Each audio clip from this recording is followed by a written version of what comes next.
એસઓજીએ 3 વ્યક્તિઓને ડિંડોલી વિસ્તારમાંથી પકડ્યા છે, જેમની પાસેથી માછલીની ઉલટી એટલે કે એમ્બરગ્રીસ એટલે કે ફ્લોટિંગ ગોલ્ડ ઝડપી પાડ્યું છે।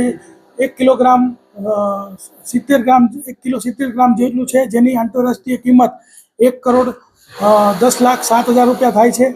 આ એમ્બરગ્રીસનો ઉપયોગ જે છે અત્તર અને સૌંદર્ય પ્રસાધનોમાં થતો હોય છે।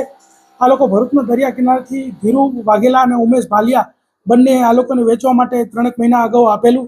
1 અઠવાડિયાથી આ લોકો વેચવા માટે ફરતા હતા અને એ વેચવા માટે કસ્ટમર શોધતા હતા। એ દરમિયાન કોઈ વ્યક્તિને જાણ થતાં એસઓજીને બાતમી મળી અને એસઓજી બાતમી મળતા આ લોકોને ઝડપી પાડ્યા। 3 આરોપીનું નામ છે અમરીશ મિશ્રા, સોનુ બબલુ ઉપાધ્યાય અને સંદીપ ઉપાધ્યાય। અમરીશ મિશ્રા છે ફ્લિપકાર્ટની અંદર ડિલિવરીનું કામ કરે છે અને સોનુ ઉપાધ્યાય અને સંદીપ ઉપાધ્યાય બંને રિક્ષા ડ્રાઈવર છે। અત્યાર સુધીમાં એવો કોઈ ક્રિમિનલ હિસ્ટ્રી જણાવેલ નથી। આ લોકોને લોભ લાલચમાં આ લોકો ફરતા હતા પૈસા મેળવવા માટે અને એ લોકો પકડાઈ ગયા છે।